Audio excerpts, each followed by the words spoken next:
Welcome to my channel astrology blessings and guidance. आइए आज जानते हैं 27वें नक्षत्र के बारे में, रेवती नक्षत्र। रेवती नक्षत्र जो कि सुख, शांति और समृद्धि का प्रतीक है। ये देवताओं का सबसे प्रिय नक्षत्र है क्योंकि ये पालन करने वाला है। ये यात्रा का सूचक भी माना जाता है। पुराणों में वर्णन आता है कि रेवती जो थी वो राजा रावतक की पुत्री थी। राजा ने अपनी पुत्री के लिए योग्य वर की खोज में पूरे ब्रह्मांड की यात्रा कर डाली। उनको कहीं उसके लिए सुयोग्य वर नहीं मिला। वे रेवती को लेकर ब्रह्मा जी के पास पहुंचे और उनसे वर चुनने की प्रार्थना की।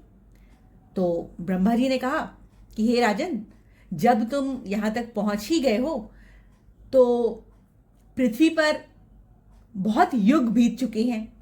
जब तुम यहां तक पहुंचे हो तब तक पृथ्वी पर बहुत युग बीत चुके हैं। तुम्हारी पुत्री का विवाह योग्य समय निकल चुका है। अब तुम उसे पृथ्वी पर वापस ले जाओ और बलराम जी को उसका वर बनाओ।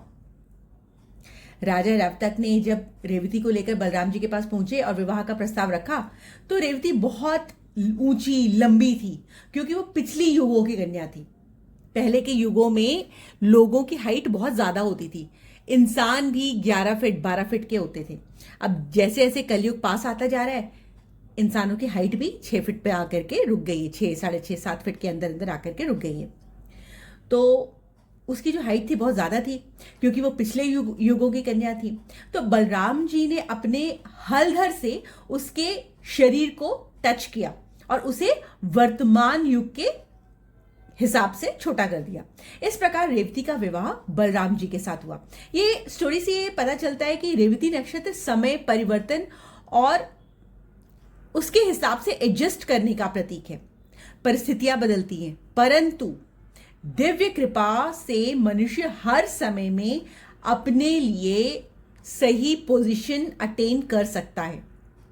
क्योंकि ये यात्रियों का भी नक्षत्र है तो एक अन्य मान्यता के अनुसार रेवती नक्षत्र के का जो संबंध है वो समुद्र और समुद्र की यात्राओं से है।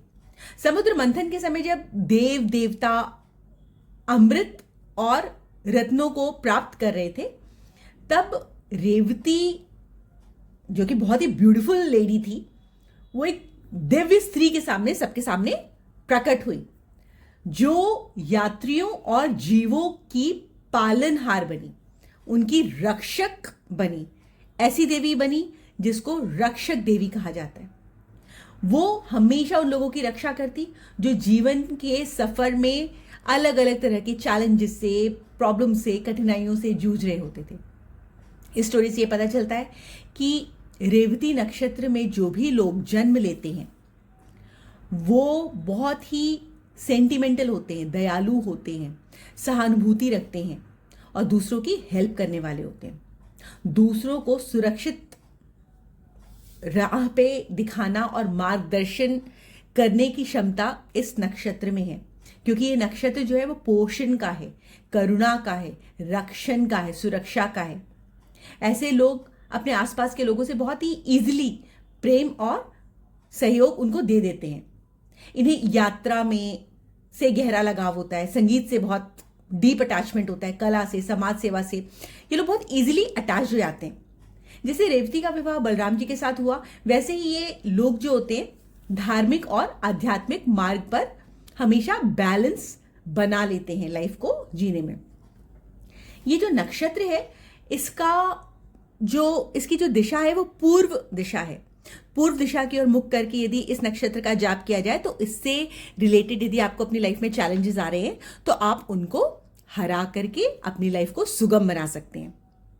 ये मीन राशि का नक्षत्र है। बुध इसका शासक ग्रह है और डिग्री इसकी 16 डिग्री 40 मिनट से लेकर के 30 डिग्री मीन राशि के अंदर है। ये नक्षत्र 4 चरणों से होकर के गुजरता है, धनु, मकर, कुंभ और मीन। क्योंकि ये पोषण का देवता है, गॉड ऑफ सेफ्टी भी इसे कहा जाता है। इसका जो प्रतीक चिन्ह है वो है ड्रम, संगीत, ताल, सामंजस्य का प्रतीक। रेवती नक्षत्र जो है वो कफ को डिनोट करता है क्योंकि इसका जो एलिमेंट है वो वाटर है। ये प्रॉस्पेरिटी को भी डिनोट करता है। हमारे बॉडी पार्ट में ये एंकल्स को रिप्रेजेंट करता है। पशु इसका है फीमेल एलिफेंट, और जो पक्षी है वो है कैस्ट्रिड। ये फेमिनिन इसमें फीलिंग है। और जो वृक्ष है जो इससे रिलेट किया जाता है वो है महुआ या फिर माधवी प्लांट या फिर हॉगवीड, जो शुद्धता का, करुणा का प्रतीक है।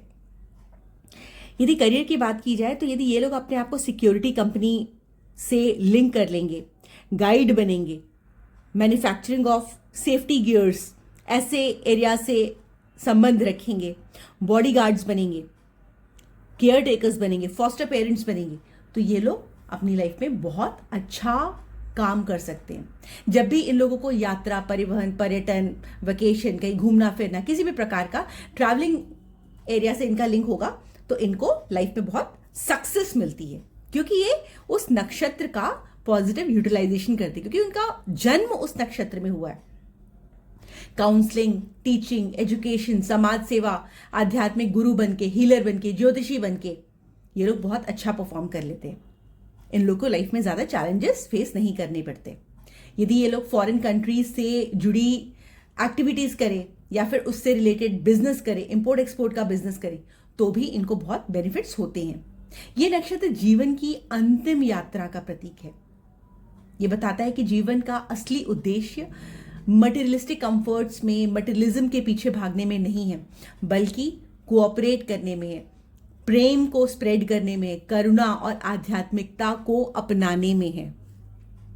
तो इस प्रकार से रेवती नक्षत्र इन सब चीजों को दर्शाता है। यदि आपको मेरी ये वीडियो पसंद आई हो तो प्लीज चैनल को लाइक करिए, शेयर करिए और दूसरों के साथ सब्सक्राइब जरूर करिए। Thank you so much for your support.